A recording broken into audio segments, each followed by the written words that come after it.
911, what's your emergency? The dispatcher's voice was calm, routine. But the screaming on the other end was anything but normal. Oh my God, she's in the water.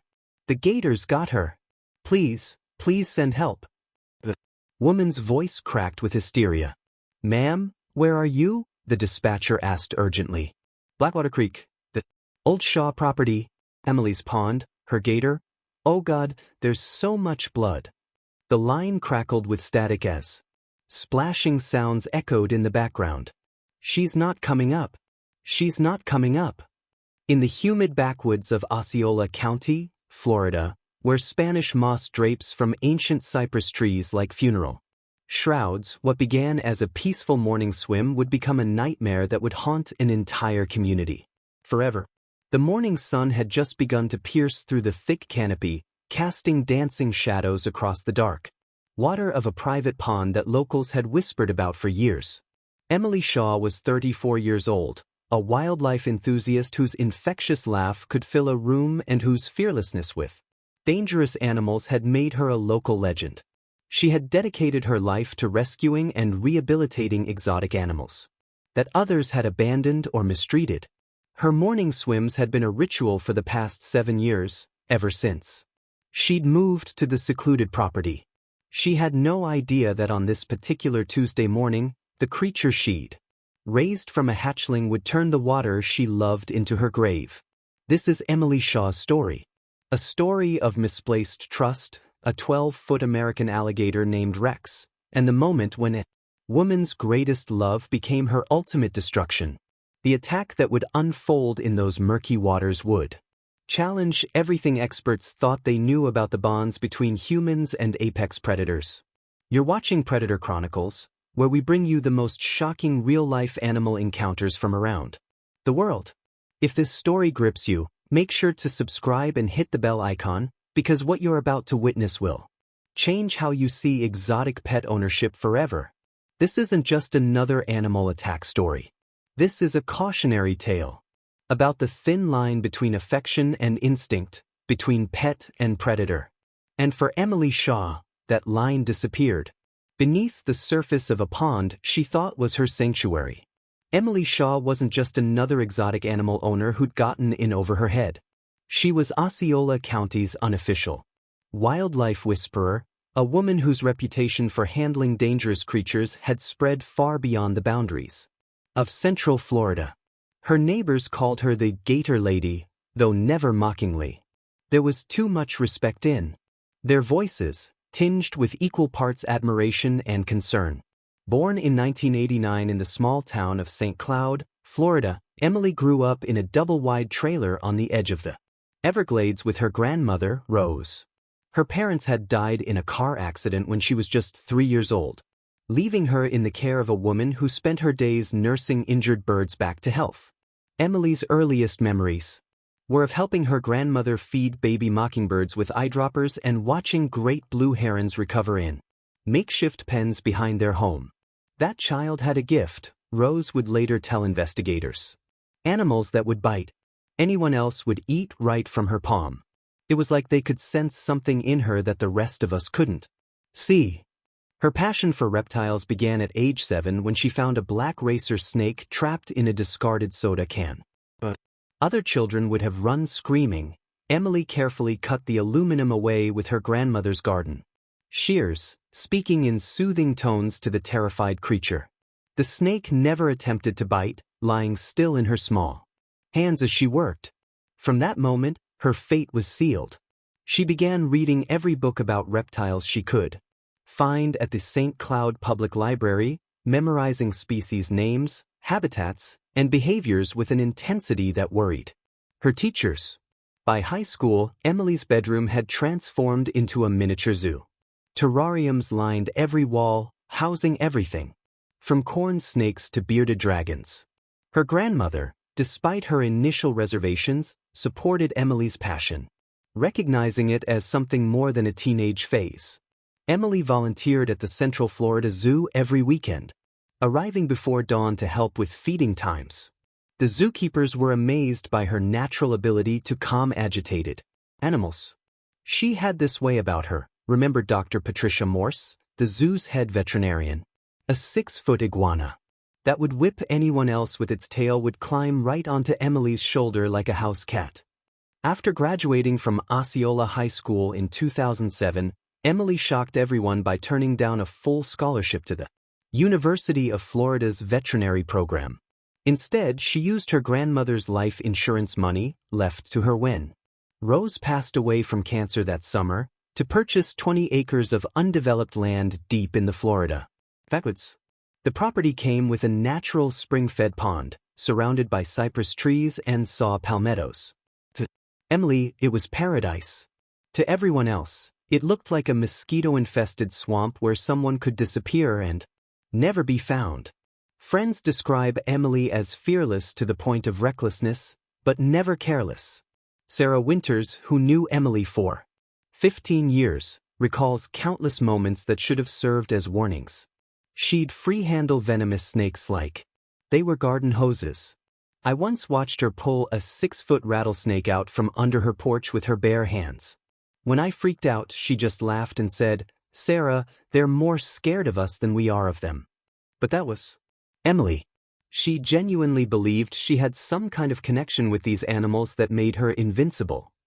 But it was Emily's unwavering belief that love and respect could overcome millions of years of predatory instinct that would ultimately lead her to that fateful morning. She operated under the conviction that if you raised a predator from birth, if you were the one who fed it, cared for it, and spent every day with it, you could somehow rewrite its genetic code.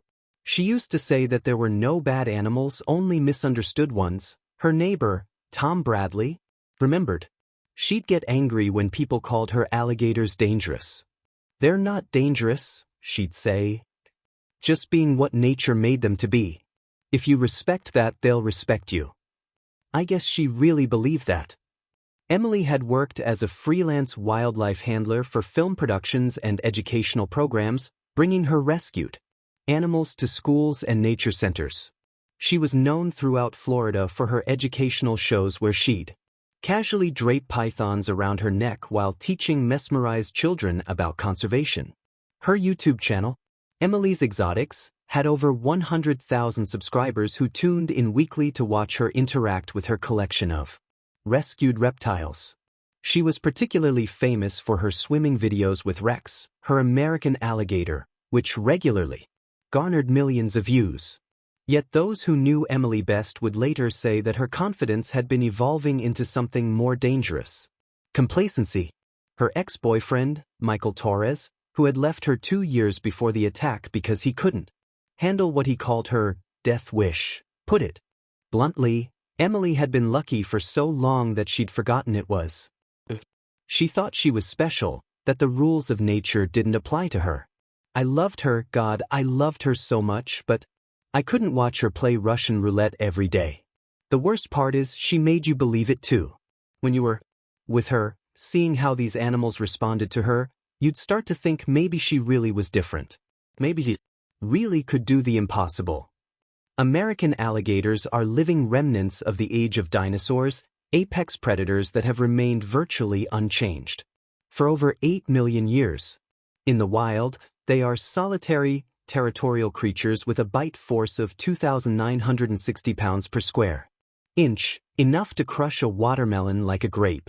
Adult males, like the one Emily Shaw called Rex, can grow up to 15 feet long and weigh over 1,000 pounds.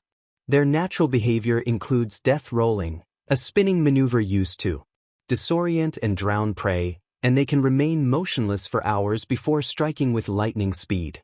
According to the Florida Fish and Wildlife Conservation Commission, there have been 442 unprovoked alligator attacks in Florida since 1948, with 26 fatalities.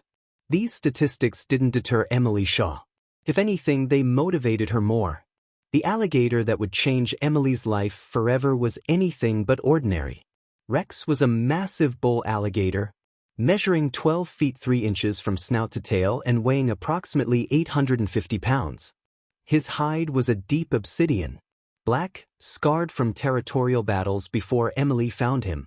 His most distinctive feature was a missing scute on his back, a permanent reminder of whatever trauma he'd endured before coming into Emily's care.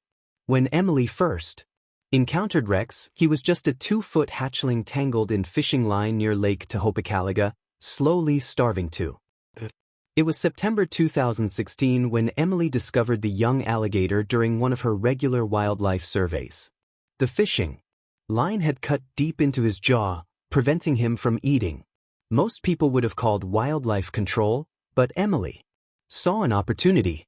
She carefully cut away the monofilament, treated the wounds with antibiotic cream, and made a decision that would seal both their fates. Instead of releasing him or turning him over to authorities, she brought him home. I couldn't just leave him, she explained in one of her YouTube videos from that time. He was so small, so helpless. I knew I could give him a better life than he'd have in the wild. For 7 years, Emily and Rex developed what she believed was an unbreakable bond. She hand-fed him every meal, starting with small fish and gradually working up to whole chickens and turkey legs. Rex learned to respond to his name, swimming to the edge of the pond whenever Emily called. She documented their relationship extensively on social media, posting videos of herself swimming alongside the growing alligator, riding on his back, and even putting her hands in his mouth to demonstrate what she called absolute trust. Her most viral video, with over 10 million views, showed her floating on her back while Rex swam circles around her, his massive body creating gentle waves that rocked her like a cradle. But experts were deeply concerned about what they witnessed in Emily's videos. Dr. Frank Chapman, a herpetologist with 40 years of experience studying crocodilians, warned Emily directly after viewing her content. During a contentious phone call in March 2023, which Emily recorded and later posted parts of, Dr. Chapman didn't mince words. What you're doing is not training, Miss Shaw. It's habituation. You're teaching an apex predator that humans are not threats, that we're part of their environment. This doesn't make them safe. It makes them infinitely more dangerous. Emily's response was dismissive. With all due respect, Dr. Chapman, you've studied these animals in laboratories and zoos. Live with one. I think I know Rex better than any study could teach me. Emily's conviction that she had domesticated Rex seemed unshakable. She pointed to what she saw as evidence of their bond. Rex would often rest his massive head on the dock when she sat beside the water, seemingly seeking affection. He would follow her as she walked around the pond's perimeter, his eyes tracking her movements. During feeding times, he would wait patiently for her command before taking food, something Emily interpreted as respect and obedience. He knows I'm his mother, she would tell visitors. I'm the one who saved him, who fed him when he was small enough to fit in a shoebox. That creates a bond that goes beyond instinct. Warning signs, however, were accumulating like storm clouds on the horizon. In January 2023, Rex had begun displaying increased territorial behavior. He started bellowing more frequently, a deep, rumbling sound that could be heard over a mile away. These vocalizations, which Emily excitedly interpreted as Rex talking to her, were actually territorial warnings that would have sent any wild alligator fleeing. He began spending more time submerged, only his eyes and nostrils visible above the water's surface, watching Emily with an intensity that made visitors uncomfortable. It was like he was studying her, recalled Jennifer Martinez, a wildlife photographer who visited the property in April 2023. Not in the way a pet looks at its owner, but the way a predator sizes up prey. It gave me chills. The most significant warning came just 6 weeks before the fatal attack. Rex had grabbed one of Emily's kayak paddles while she was cleaning the pond and performed a full death roll, splintering the carbon fiber paddle into pieces. Emily laughed it off in a video posted that day, calling it Rex playing too rough and joking that she'd need to buy stronger equipment. But slow-motion analysis of the footage revealed something chilling. Rex's eyes had taken on what experts call feeding mode, with dilated pupils and a fixed stare that indicated predatory arousal.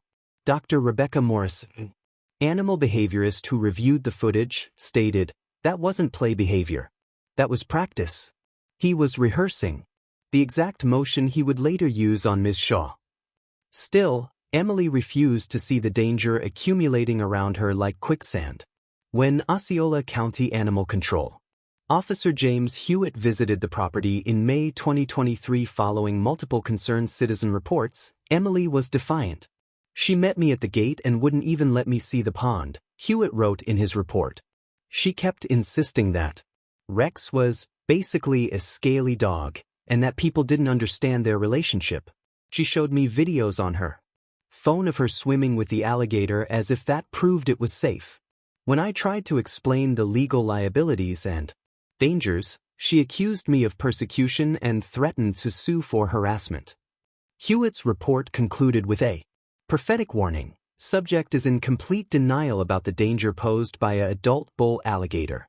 Recommend immediate follow-up, as I believe a serious incident is not a matter of if, but when. In the 6 weeks leading up to June 18, 2023, the changes in Rex's behavior became impossible to ignore even for Emily's most devoted followers.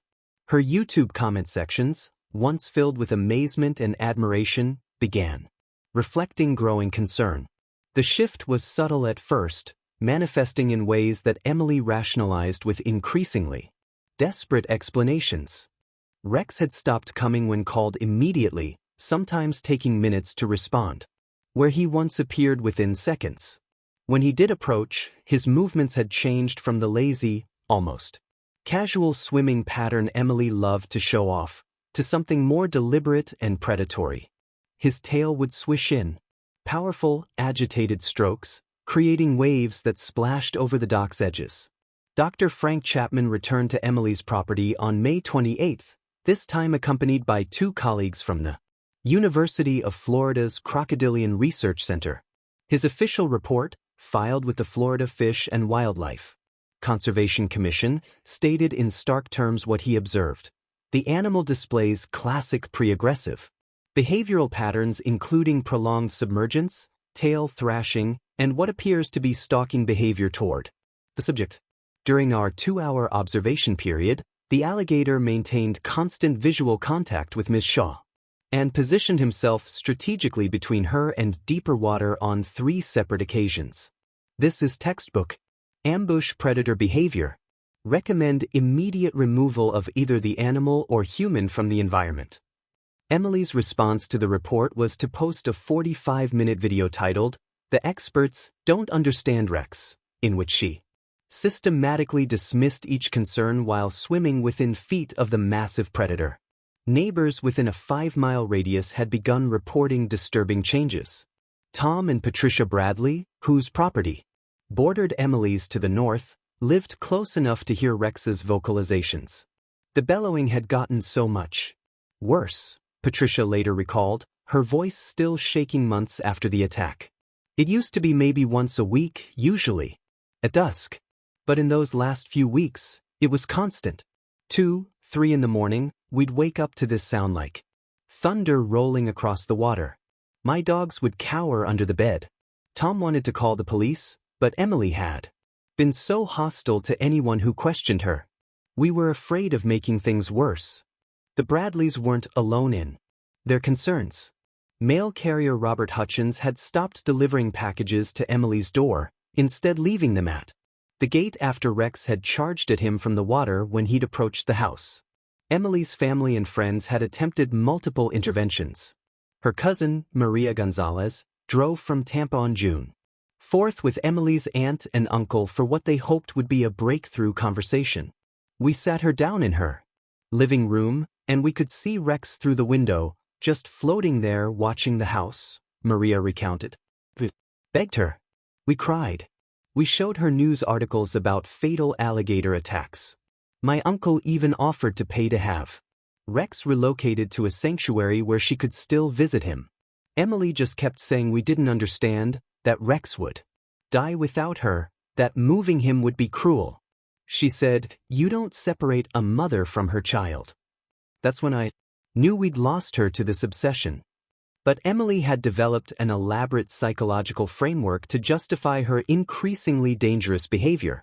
Dr. Janet Holbrook, a psychologist who specializes in human-animal bonding, later analyzed Emily's social media posts and videos.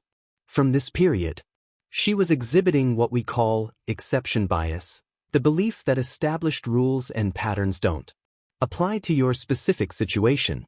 Every time Rex did an attack, it reinforced her belief that their relationship was special.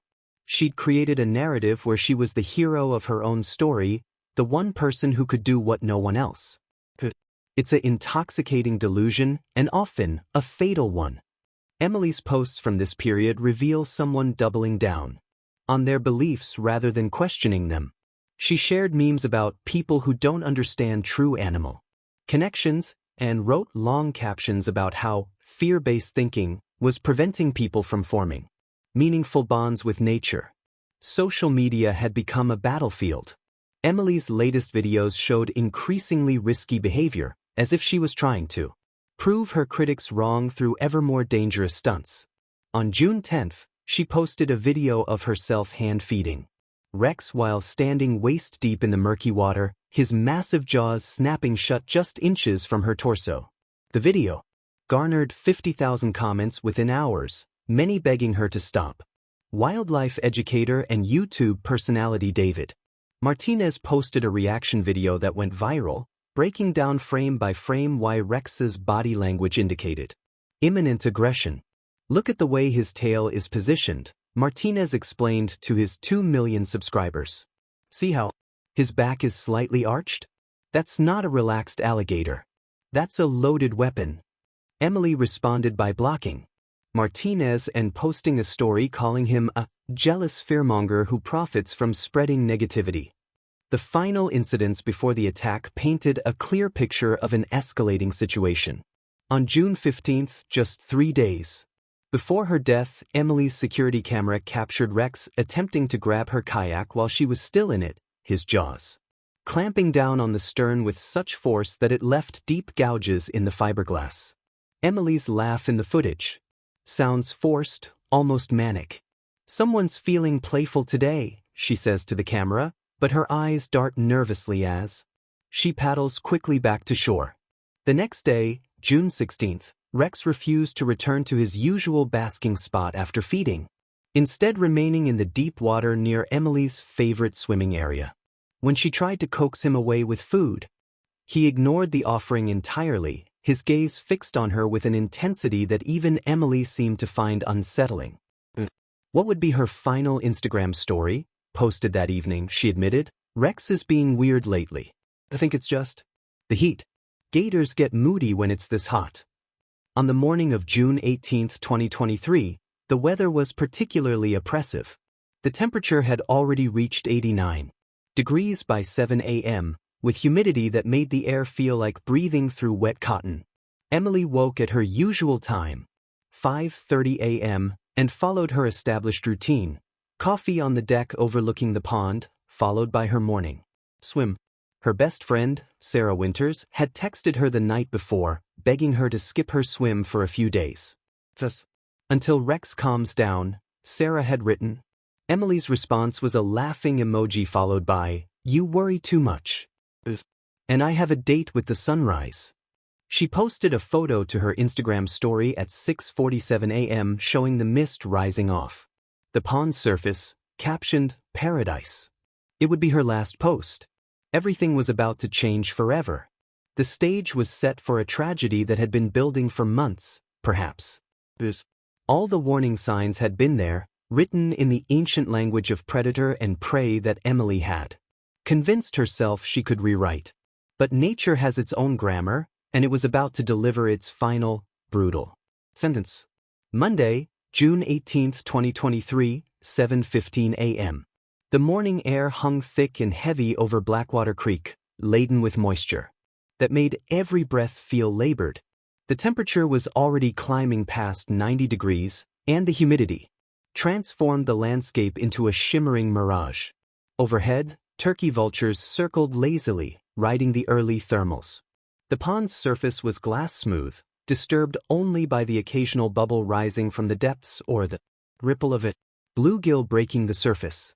Emily Shaw stood on her wooden dock, stretching in her black one-piece swimsuit, the same one she'd worn in dozens of videos. Her morning routine was as predictable as the sunrise. 10 minutes of stretching, a check of the water temperature with her hand, then a graceful dive into the dark water. Rex was positioned near the cypress trees on the far bank, approximately 40 yards from the dock. Only his eyes and the ridge of his back were visible above the waterline, creating the illusion of a partially submerged log. He had been in this position since before dawn, according to the motion-activated cameras Emily had installed to monitor the property. The footage would later show that Rex had not moved more than a few feet in over 3 hours, exhibiting what experts call stock resting behavior, where crocodilians conserve energy while maintaining visual contact with potential prey. The breathing was slow and measured, barely creating ripples on the surface. At approximately 7:18 a.m., Emily entered the water with her characteristic confidence, executing a smooth dive that barely disturbed the surface. She surfaced about 15 feet from the dock, treading water while pushing her wet hair back from her face. "Morning, baby," she called out to Rex, her voice carrying across the still water. "You coming to say hello?" She began her usual routine, a lazy backstroke toward the center of the pond, her movements relaxed and unhurried. She had swum this route hundreds of times, maybe thousands, and muscle memory guided her strokes. The morning light filtered through the canopy, creating dappled patterns on the water that masked the subtle movement. Beginning beneath the surface, Margaret Patterson was walking her 2 golden retrievers along the public trail that skirted the eastern edge of Emily's property. A retired nurse who had lived in Osceola County for 30 years, Margaret made this walk every morning, rain or shine. At 7:20 a.m., she paused at her usual spot where a gap in the trees provided a clear view of the pond. Would later testify that she saw Emily swimming and thought nothing unusual at first. "I'd seen her swimming with that monster before," Margaret recalled, her voice trembling. "Usually the gator would just float there, maybe swim a lazy circle. But that morning, something was different. The dogs started whining, pulling at their leashes to go back. Animals. They always know." Rex had begun to move.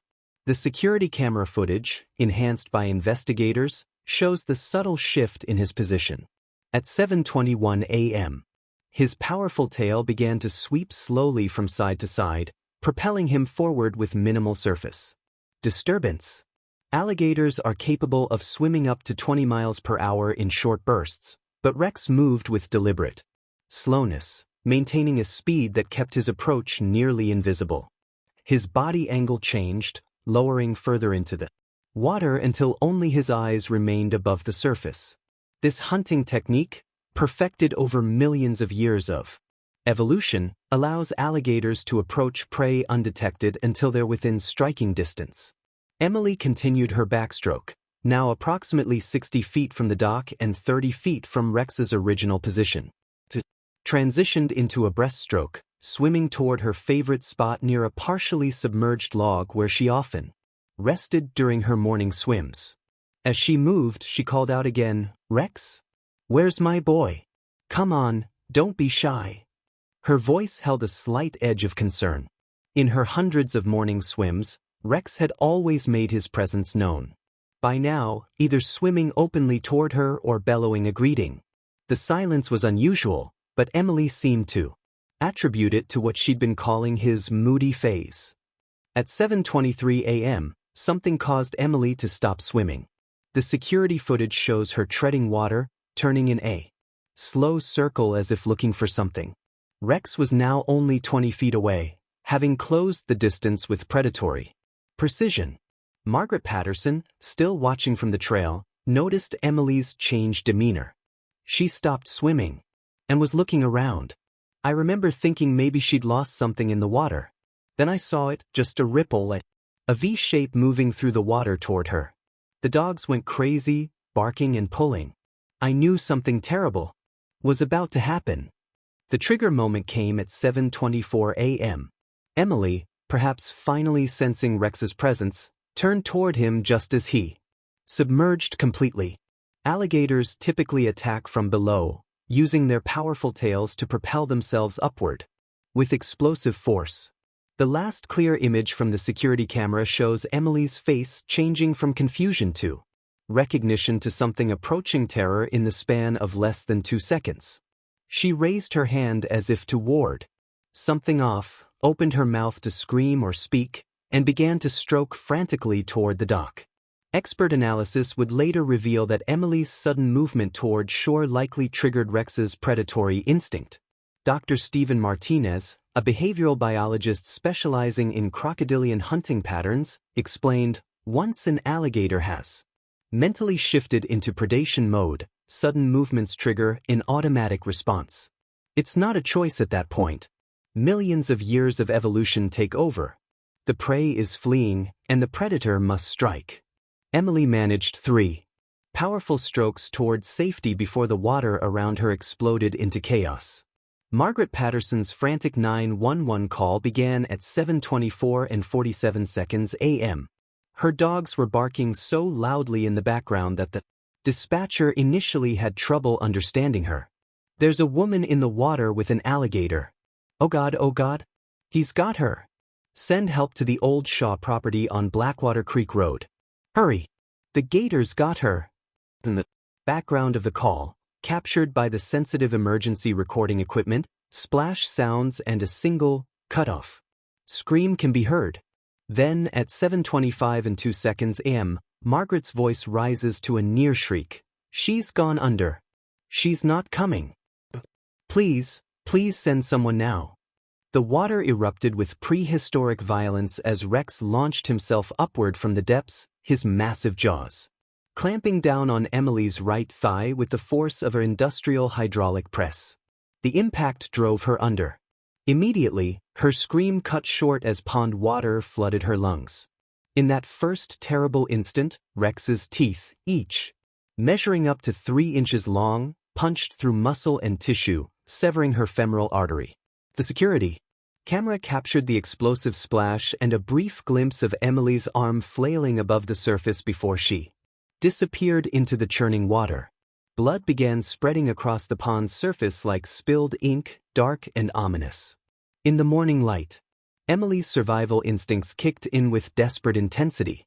Despite the crushing pain and shock, she managed to get her head above water for a brief moment, gasping and choking. Her hands clawed at Rex's massive head, fingers searching frantically for his eyes, the only vulnerable spot she could reach. Years of working with alligators had taught her that eye gouging was sometimes the only way to force a release, but Rex's nictitating membranes, the transparent third eyelids that protect alligators' eyes underwater, rendered her desperate attacks useless. Her fingernails broke against the thick, armored skin of his skull, leaving bloody scratches that would later be documented as evidence of her fight for survival. Margaret Patterson watched in horror from the bank, her 911 call capturing her real-time narration of the nightmare unfolding before her. "He's spinning. Oh my God, he's doing that death roll thing. She's trying to fight but..." Margaret's voice broke into sobs. "There's so much blood. The water is turning red." She got her head up for a second but he pulled her back down. Margaret's dogs were howling now, a primal sound that carried across the water. One of them, 5-year-old named Max, broke free from his collar and ran toward the water's edge, barking furiously before Margaret managed to grab him, probably saving the dog's life. Rex had indeed initiated a death roll, the devastating maneuver that alligators use to disorient and drown their prey. The powerful body rotated with Emily locked in his jaws, creating a violent whirlpool of blood and foam. Dr. Rebecca Morrison, reviewing the attack footage for the investigation, would later describe the biomechanics with clinical precision. An alligator of Rex's size can generate over 3,000 foot-pounds of torque during a death roll. The human body simply isn't designed to withstand those forces. The spinning motion would have caused massive tissue damage, likely dislocating Ms. Shaw's hip and causing additional arterial damage. Combined with the drowning risk, survival chances dropped to near zero within the first minute. Emily surfaced again after the first roll, her face contorted in agony and terror. She had managed to grab onto Rex's upper jaw with her left hand while her right hand punched weakly at his snout. Her mouth opened in what Margaret described as the most horrible scream I've ever heard, a sound that was part pain, part rage, and part disbelief. For just a moment, Emily's eyes found Margaret on the bank, and in them was a plea for help that would haunt the witness forever. Then Rex pulled her under again, this time diving toward the deeper water near the center of the pond. The attack had now lasted approximately 90 seconds, though witnesses would later swear it felt like hours. Beneath the surface, Emily was fighting a losing battle on multiple fronts. The massive blood loss from her severed artery was causing rapid exsanguination, her strength fading with each heartbeat. The water in her lungs made breathing impossible during the brief moments she managed to break the surface. Rex's grip had not loosened, if anything it had tightened as his ancient instincts drove him to secure his prey. He began swimming toward his favorite basking area, a muddy bank beneath an overhanging cypress where he typically consumed his meals. A second witness had now arrived at the scene. James Crawford, a contractor who had been driving to a job site, had heard Margaret's screams and the dogs howling from the road. He grabbed a tire iron from his truck and ran toward the pond, arriving just as Rex surfaced again with Emily still locked in his jaws. "I'll never forget what I saw," Crawford later testified, his voice breaking. She was still moving, still trying to fight. Her left arm was pushing against the gator's head, but she was weak, so weak. I could see her lips moving like she was trying to say something, but no sound came. The gator just kept swimming, dragging her along like she weighed nothing. Crawford made a desperate decision that could have cost him his life. He waded into the water up to his waist, shouting and splashing, trying to distract Rex. He threw the tire iron, which struck the alligator's back with a metallic clang but had no effect. Rex continued his relentless progress toward the far bank, Emily's struggles growing weaker with each passing second. Crawford later estimated that Emily's movements had ceased entirely by the time Rex reached the shallows, approximately 3 minutes after the initial attack. The human body can only survive without oxygen for 4 to 6 minutes before brain death occurs, and Emily had been underwater for most of the attack. Margaret Patterson's 911 call recorded the arrival of the first sheriff's deputy at 7:31 a.m., 6 minutes after her initial call. Deputy Michael Torres, who ironically shared a first name with Emily's ex-boyfriend, arrived to find Crawford still in the water, screaming at the alligator. Torres immediately called for backup and emergency medical services while assessing the scene. His body camera footage shows the pond's surface, now calm except for the expanding cloud of blood and Rex's massive form partially visible in the shallows 40 yards away. Emily was no longer visible, submerged beneath Rex's bulk. The turning point came when Rex, perhaps satisfied that his prey was subdued, loosened his grip slightly to reposition for consumption. This is typical alligator behavior. They often carry prey to a secure location before beginning to feed. That brief moment, Emily's body floated to the surface, face down and motionless. Deputy Torres made the split-second decision to attempt a rescue, despite protocol demanding he wait for animal control. He drew his service weapon and fired 3 shots at Rex, the 9mm rounds striking the alligator's armored back. While the bullets didn't penetrate deeply, the impacts startled Rex enough that he released Emily entirely and submerged, disappearing into the dark water. Crawford and Torres immediately waded deeper into the pond, reaching Emily's floating body within seconds. They pulled her to shore, her dead weight making the rescue agonizingly difficult. The extent of her injuries became horrifyingly clear as they dragged her onto the muddy bank. Her right leg was barely attached, connected only by strips of tissue and tendon. Multiple puncture wounds covered her torso where Rex had repositioned his grip during the Her face was pale, lips blue, eyes half open and unfocused. Crawford began chest compressions while Torres radioed desperately for EMS, his voice cracking as he reported, "Victim is unresponsive, massive trauma to the right leg. Significant blood loss. We need that ambulance now." For 5 minutes, Crawford and Torres performed CPR on Emily's ravaged body, their efforts creating small geysers of pond water from her lungs. Margaret Patterson stood nearby, her dogs now silent, tears streaming down her face as she watched the futile attempt to restore life to someone who had already slipped beyond reach.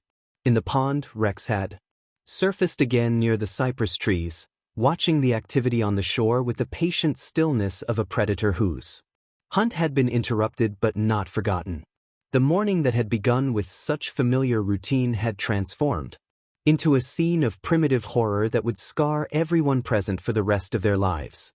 At 7:33 a.m., the first paramedic unit arrived at the scene, followed seconds later by 2 additional sheriff's deputies and a Florida Fish and Wildlife Conservation Commission officer. The lead paramedic, Jennifer Martinez, had 15 years of trauma experience, but the scene that greeted her tested even her hardened professionalism. Emily Shaw lay on the muddy bank, her body bearing the catastrophic evidence of Rex's attack. Crawford was still performing chest compressions, his hands and arms covered in blood, while Deputy Torres continued rescue breathing. The pond behind them remained ominously still except for the occasional ripple indicating Rex's presence somewhere beneath the surface. Martinez and her partner, David Chin, immediately took over life-saving efforts. Their initial assessment was grim. No pulse, no spontaneous breathing, pupils fixed and dilated, core body temperature already dropping despite the morning heat. The massive trauma to Emily's right leg had resulted in near-complete exsanguination. Martinez later estimated that Emily had lost over 60% of her blood volume. Despite the obvious futility, they followed protocol, continuing advanced life support while preparing for transport. Chen started 2 large-bore IVs, pushing warmed saline, in a desperate attempt to replace some of the lost volume, while Martinez intubated Emily and began ventilating with 100% oxygen. The scene quickly became a complex emergency response operation. Wildlife Officer Carl Danvers arrived with specialized equipment for dealing with large alligators, including bang sticks, heavy-duty catch poles, and a .308 rifle, loaded with rounds specifically designed for crocodilian threats. His immediate concern was securing the scene. Had surfaced twice more, each time closer to where the first responders were working on Emily. That Gator was in full territorial mode, Danvers later reported. He saw all those people near what he considered his prey, and he wasn't happy about it. "I've dealt with hundreds of nuisance gators, but I've never seen one maintain such aggressive posturing after an attack." Danvers positioned Deputy Torres as a spotter while he assembled his rifle. The other deputies established a perimeter, keeping the growing crowd of onlookers at a safe distance.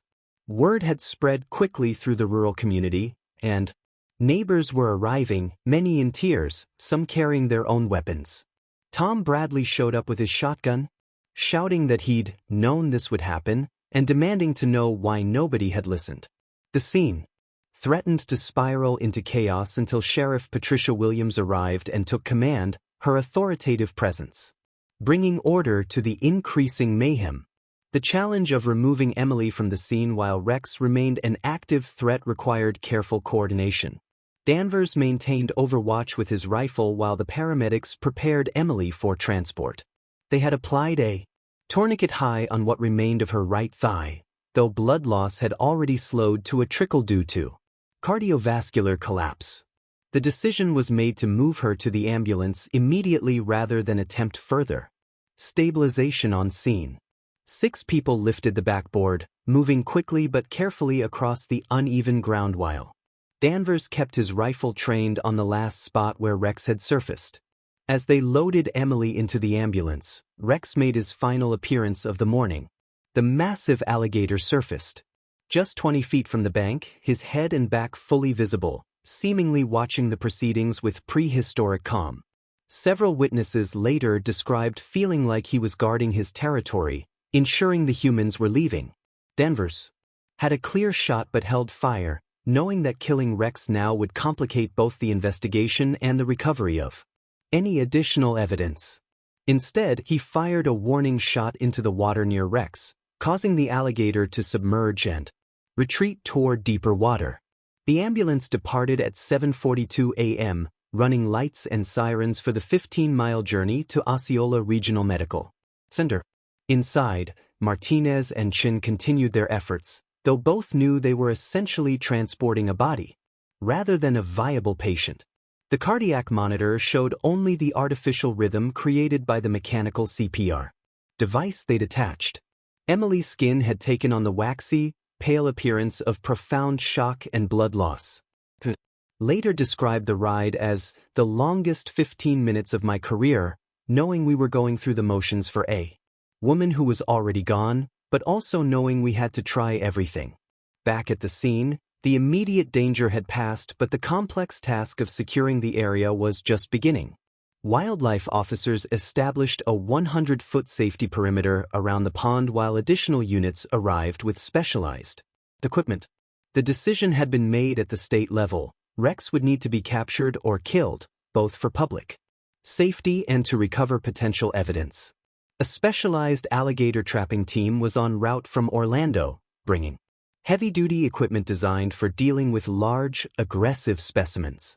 Meanwhile, crime scene investigators began documenting the attack site, taking photographs and measurements that would later help reconstruct Emily's final moments.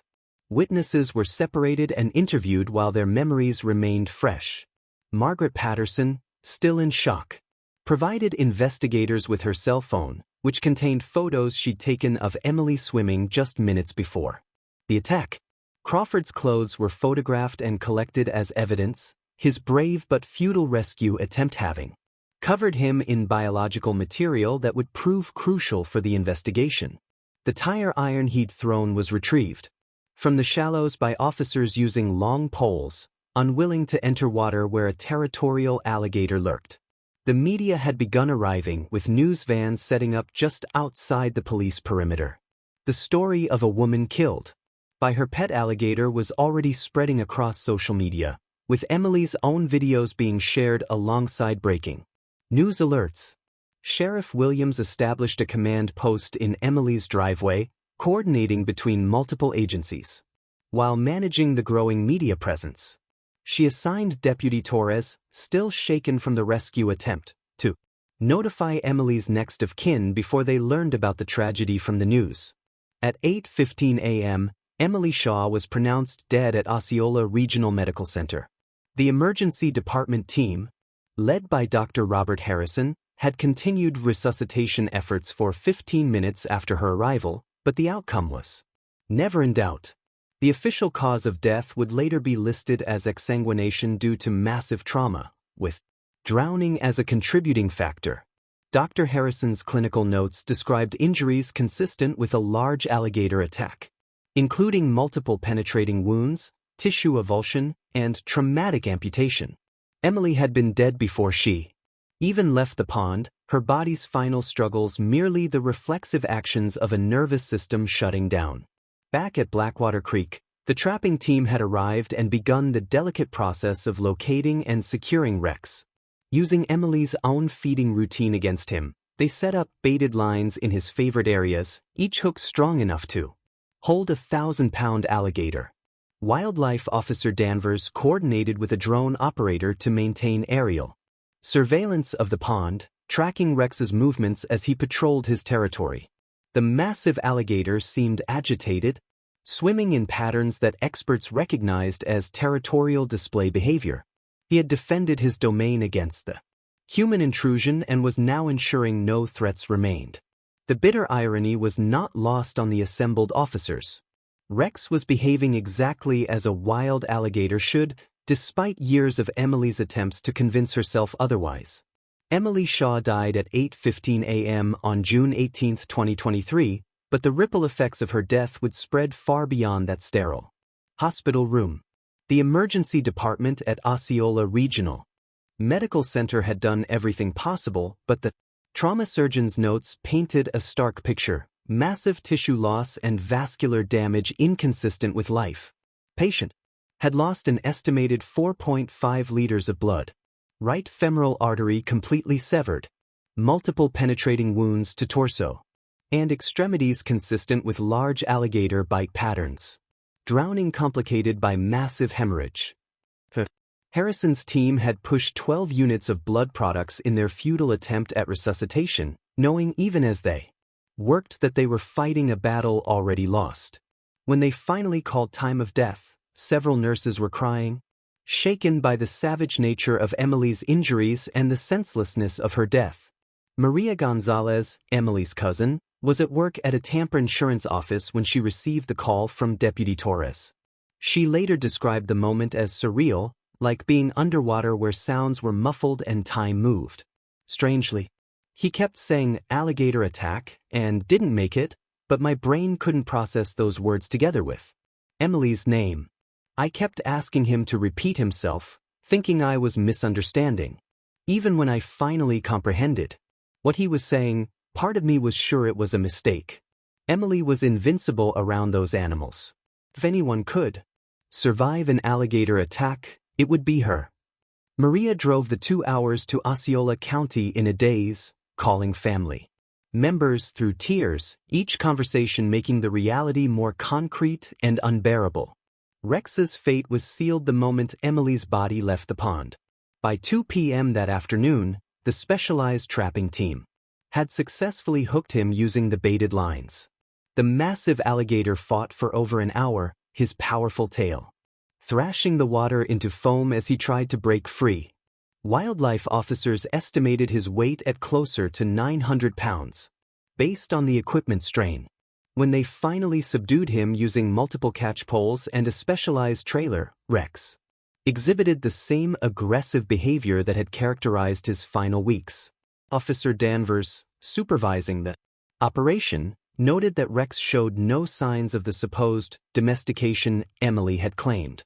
He was a wild animal, defending his territory with primordial fury. The decision to euthanize Rex was made at the highest levels of the Florida Fish and Wildlife Conservation Commission. Standard protocol for any alligator involved in a fatal attack demanded immediate destruction, both for public safety and necropsy purposes. On June 19, Rex was humanely euthanized using a captive bolt gun, the same method used for large livestock.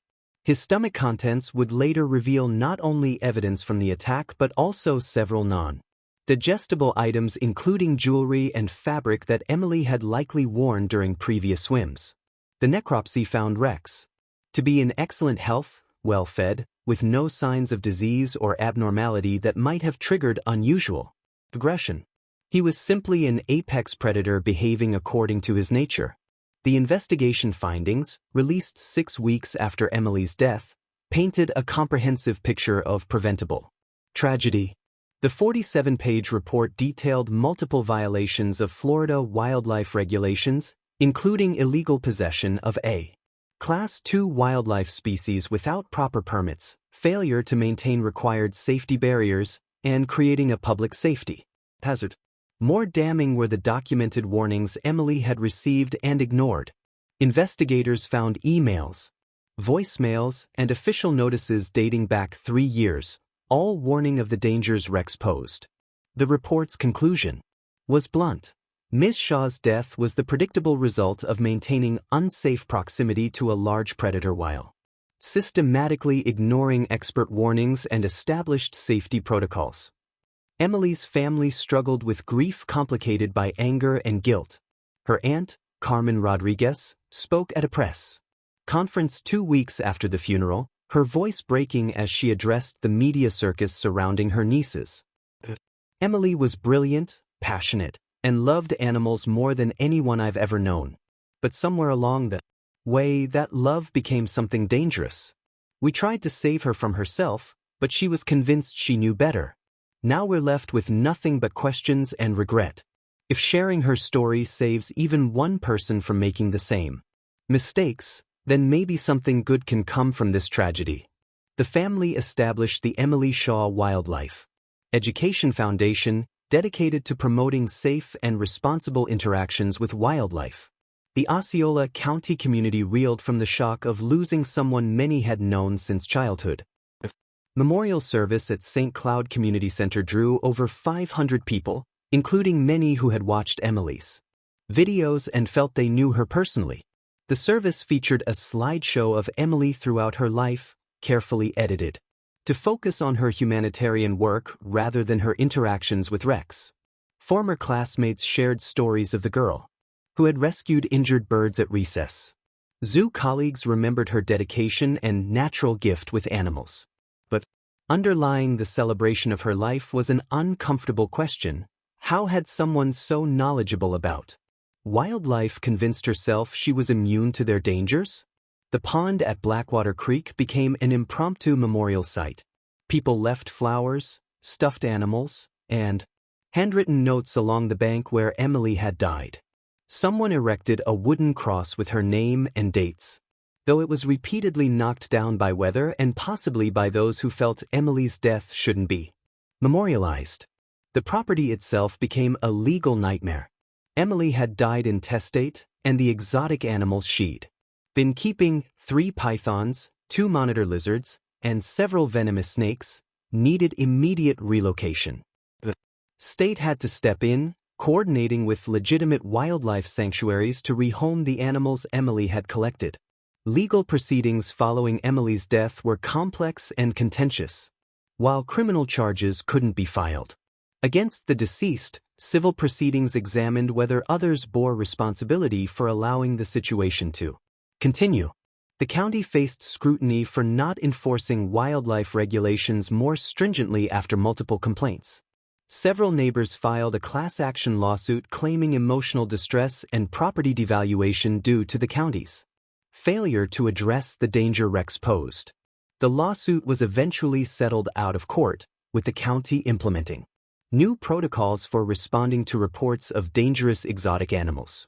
Social media platforms grappled with the ethical implications of Emily's content.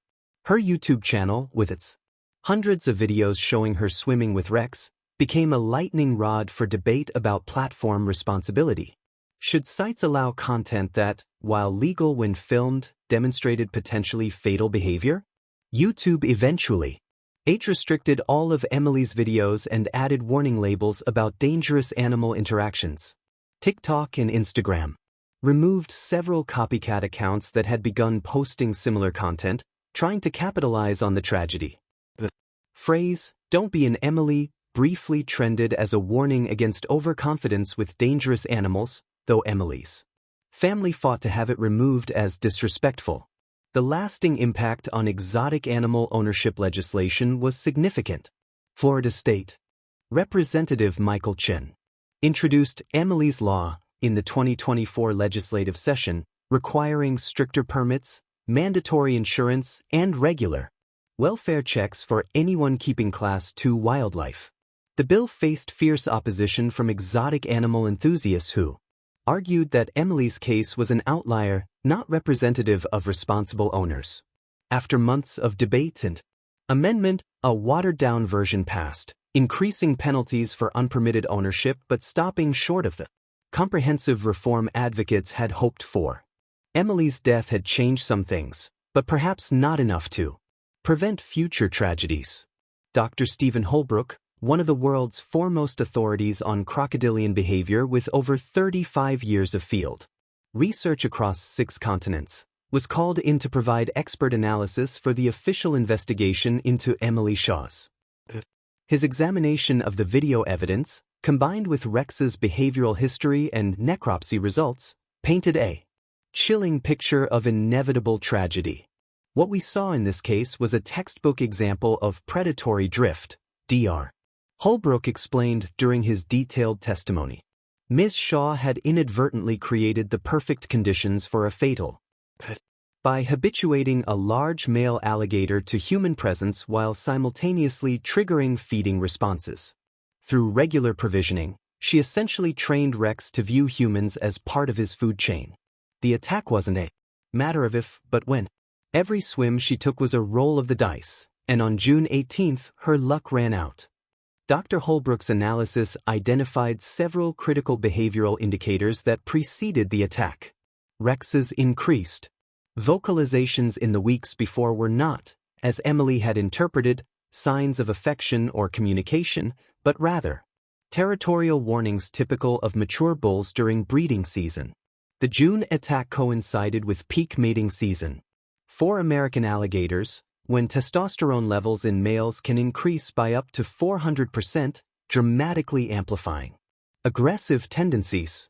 During this period, male alligators become hypervigilant about territory and extremely reactive to any perceived challenge, Dr. Holbrook noted. Ms. Shaw's presence in what Rex considered his domain during this hormonal surge was essentially a direct challenge to his dominance. Her swimming movements, which she'd performed hundreds of times before, suddenly registered differently in his neurologically altered state. The attack pattern analysis revealed disturbing insights into Rex's hunting strategy. Unlike wild alligator attacks, which are often cases of mistaken identity or defensive responses, Rex's approach showed calculated predation. He had positioned himself strategically, used cover effectively, and struck at the optimal moment when Emily was furthest from safety. Dr. Holbrook's frame-by-frame analysis demonstrated that Rex had been stalking Emily for at least 3 minutes before attacking, exhibiting patience and planning that contradicted Emily's belief that he saw her as family. This wasn't a sudden aggressive outburst, Dr. Holbrook emphasized. This was a methodical hunt by an apex predator who had identified prey and executed a killing strategy refined over millions of years of evolution. Dr. Patricia Vance, a trauma surgeon with extensive experience treating animal attacks, provided medical analysis that was difficult for even seasoned investigators to hear. She reviewed Emily's autopsy results and emergency treatment records, offering insights into the biomechanics of the attack. The initial bite generated approximately 2,980 pounds per square inch of pressure, instantly crushing tissue and bone. The puncture wounds were consistent with an alligator, using what we call a killing bite, targeting areas with major blood vessels. The severing of the femoral artery would have caused unconsciousness within 60 to 90 seconds from blood loss alone. When combined with drowning, Ms. Shaw's survival window was essentially non-existent from the moment of contact. Dr. Vance's analysis confirmed that even if emergency responders had been on scene immediately, the catastrophic nature of Emily's injuries made survival impossible. Wildlife biologist Dr. Rebecca Morrison, who had spent 2 decades studying human-wildlife conflict, provided crucial context about the psychological factors that led to Emily's fatal decisions. Ms. Shaw exhibited what we call competency-based complacency, a phenomenon where extensive experience with dangerous animals paradoxically increases risk-taking behavior. She had internalized a narrative where her expertise made her immune to the dangers that applied to others. This is particularly common among people who work closely with large predators. They mistake habituation for domestication and interpret the absence of attacks as evidence of safety rather than statistical probability. Dr. Morrison's research showed that fatal attacks on animal handlers often occurred after years of incident-free interaction, when vigilance naturally decreased. Dr. Morrison's psychological profile of Emily revealed a complex interplay of factors that created a perfect storm for tragedy. Emily's early childhood trauma from losing her parents had manifested in what Dr. Morrison termed attachment transference, where she projected familial bonds onto animals incapable of reciprocating such emotions. Her social media presence had created additional pressure to maintain and escalate dangerous behaviors for content. Each successful video showing her swimming with Rex reinforced the behavior through both social validation and dopamine response. She became addicted to the risk, needing increasingly dramatic content to maintain audience engagement. The algorithm rewarded danger, and Ms. Shaw paid the ultimate price. Legal expert and wildlife law specialist attorney David Chin examined the regulatory failures that allowed the situation to develop. His analysis was damning for multiple agencies. Florida's exotic animal regulations are a patchwork of contradictions and enforcement gaps. Ms. Shaw exploited these vulnerabilities, operating in a gray area where her activities were technically illegal but practically tolerated. The state received at least 15 formal complaints about Rex over 3 years but took no meaningful enforcement action. This represents a systemic failure that extends far beyond one woman and one alligator. Chen's report identified dozens of similar situations across Florida where dangerous animals were being kept in violation of regulations with little to no oversight. Dr. James Peterson, a veterinary behaviorist who had examined Rex's necropsy results, offered insights into the alligator's physical and mental state. Rex was an exceptional specimen, in the 95th percentile for size and weight among American alligators. His stomach contents revealed a diet rich in protein, indicating regular feeding that had accelerated his growth. Contrary to Ms. Shaw's beliefs, this feeding regimen hadn't created dependency or affection. Instead, it had created a superpredator with reduced fear of humans and an association between human presence and food availability.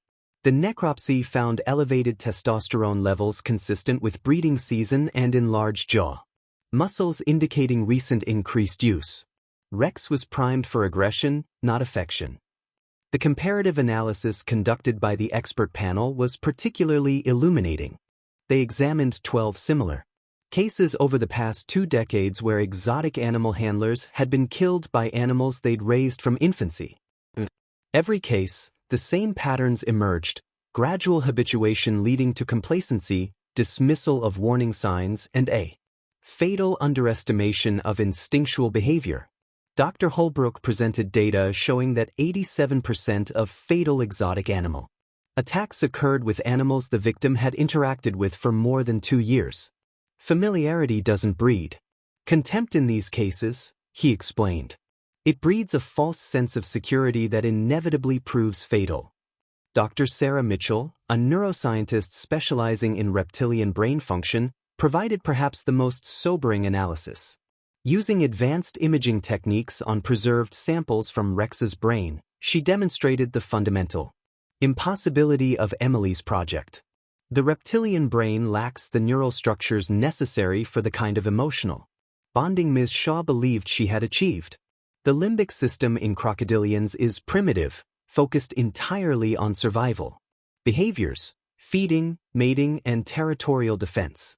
When Ms. Shaw looked at Rex and saw affection, she was anthropomorphizing behaviors that were actually resource guarding and feeding anticipation.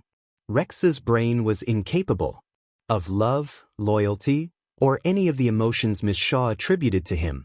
He was a biological machine programmed for survival, nothing more. The expert consensus was unanimous and unforgiving.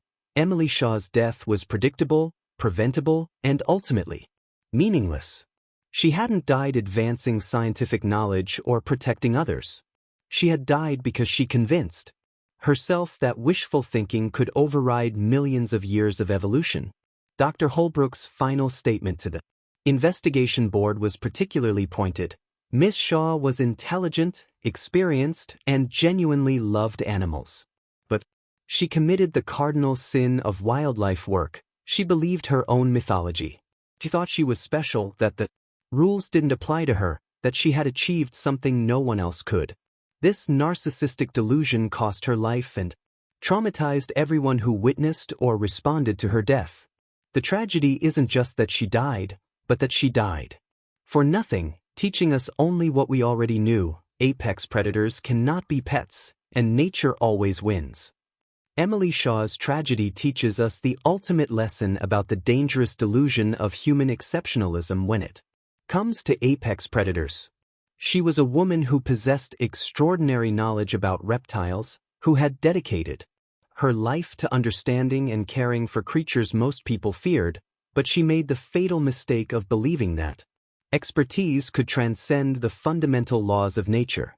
Her story serves as a stark reminder that no amount of experience, love, or dedication can rewrite millions of years of evolutionary programming.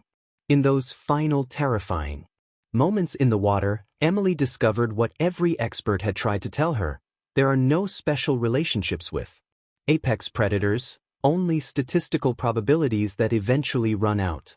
The prevention lessons from Emily's death are clear and uncompromising. First and foremost, large predators should never be kept as pets or treated as domesticated animals, regardless of how young they were when acquired or how long they've been in captivity. The warning signs that preceded Emily's death were numerous and escalating. Increased territorial behavior, changes in feeding patterns, seasonal hormonal fluctuations, and most critically, the animal reaching sexual maturity. Experts emphasize that any single one of these factors should trigger immediate reevaluation of safety protocols. When multiple factors combine, as they did in Emily's case, the situation becomes not just dangerous but virtually guaranteed to end in tragedy. Wildlife professionals stress that the absence of aggressive behavior is not evidence of safety but rather a temporary state that can change in milliseconds. Emily's legacy extends far beyond the sensational headlines her death generated. Her family, despite their overwhelming grief, chose to transform their loss into advocacy for wildlife education and safety. The Emily Shaw Wildlife Education Foundation, established with donations that poured in from around the world, has developed comprehensive educational programs that tour schools teaching children about respecting wildlife boundaries. Gonzalez, Emily's cousin, personally oversees the foundation's work, often beginning presentations with a simple statement: "My cousin Emily loved animals more than anyone I've ever known. That love killed her. We're here to make sure your love for animals keeps you safe." The foundation has reached over 50,000 students in its first year alone, potentially preventing future tragedies through education rather than legislation. The policy changes implemented in the wake of Emily's death have created a patchwork of improvements in exotic animal regulation. While Emily's law in Florida fell short of comprehensive reform, it did establish mandatory minimum distances for public interaction with Class II wildlife and required liability insurance of at least $2 million for private owners. Other states have used Emily's case as a catalyst for reviewing their own exotic animal regulations. Texas, which has similarly lax oversight, implemented surprise inspection protocols for facilities housing dangerous animals. North Carolina banned private ownership of alligators over 4 feet in length. These incremental changes, while not revolutionary, represent progress in an area where regulation has historically lagged behind practice. The impact on the exotic animal community has been profound and divisive. Responsible wildlife educators and zoological facilities have used Emily's death as a teaching moment, emphasizing the critical differences between professional animal management and private ownership. Many have revised their own protocols, implementing additional safety measures even when not legally required. However, a vocal minority in the exotic pet community has pushed back, arguing that Emily's case is being used to unfairly restrict responsible owners. This tension highlights the ongoing challenge of balancing individual freedoms with public safety when it comes to potentially dangerous animals. The digital footprint of Emily's story continues to serve as both a warning and, troublingly, an inspiration. For You channel, frozen in time at the moment of her death, receives thousands of comments daily. Many express sorrow and recognize the warnings her story provides. Others, however, seem to miss the point entirely, commenting on how special her relationship with Rex was and lamenting that she made one mistake. This persistent romanticization of her dangerous behavior demonstrates how difficult it is to counter narrative once established.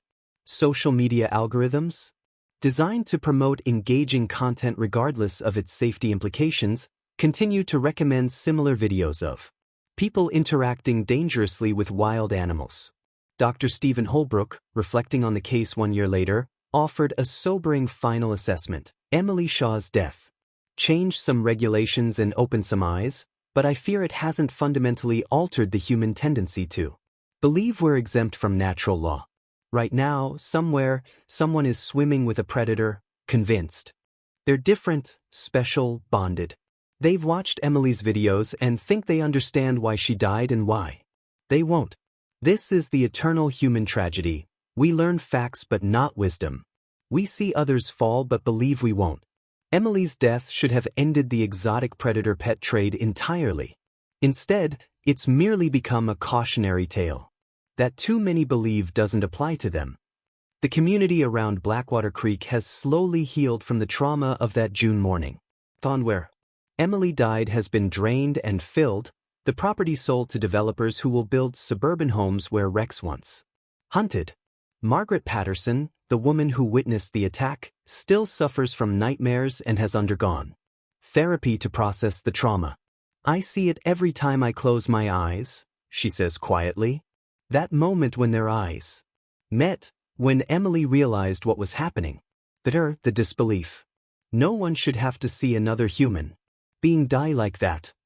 She's become an unexpected advocate for wildlife safety, speaking at community meetings about the importance of respecting the wild nature of all animals, no matter how familiar they seem. The broader implications of Emily's story extend into our evolving relationship with nature and wildness in an increasingly urbanized world. As humans become more disconnected from the natural world, we paradoxically seek closer connections with wild animals, often in dangerous ways. Emily represented an extreme version of this impulse, but her desires to commune with nature, to form bonds across species boundaries, to be special in our relationships with animals, are nearly universal. The challenge lies in channeling these desires safely, appreciating wildlife from appropriate distances, and accepting that some boundaries are written in blood and cannot be crossed. For those who knew Emily personally, the question that haunts them is whether anything could have changed her mind. Her ex-boyfriend Michael Torres, who had left because he couldn't watch her court death daily, wonders if he should have tried harder to intervene. I told myself it wasn't my business anymore, he reflects. But maybe if enough of us had stood together, refused to enable her, forced her to choose between Rex and everyone who loved her, maybe she'd still be alive. Or maybe she would have chosen Rex anyway. That's what keeps me up at night, the possibility that she knew the risk and accepted it. That dying with Rex was somehow better to her than living without him. As we reach the conclusion of Emily Shaw's story, the call to action is clear and urgent. Share this story not for sensation, but for education. Every view, every share, every discussion could be the difference between someone else meeting Emily's fate and choosing safety instead. When you see videos of people interacting dangerously with wild animals, don't share, report them. Support legitimate wildlife sanctuaries and educational facilities that maintain appropriate boundaries between humans and animals. Question any content that portrays wild animals as pets or suggests special bonds that transcend species barriers. Emily died believing she was special, that love could conquer instinct. Don't let her death be in vain. If you found value in this tragic but important story, please subscribe to our channel. We cover these difficult cases not for entertainment but for education, believing that understanding how tragedies occur is the first step in preventing. Hit the notification bell to stay informed about new cases that could save lives through awareness. Share this video with anyone you know who works with dangerous animals or dreams of having exotic pets. Sometimes the most loving thing we can do is shatter someone's dangerous dreams before those dreams shatter them. Emily Shaw's final lesson is written in blood and heartbreak. Respect for nature means accepting our place in it. We are not special. We are not exempt. We are not different. The same rules that governed life and death millions of years before we existed will continue long after we're gone. Rex wasn't evil for killing Emily any more than fire is evil for burning. He was simply what nature made him, a perfect killing machine incapable of love, loyalty, or mercy. Emily forgot this truth, and it cost her everything. Remember her story. Learn from her mistakes. Don't become the next. Cautionary tale. Because in the end, nature doesn't care about your dreams, your love, or your conviction that you're different. Nature only cares about survival, and in that ancient game, the house always wins.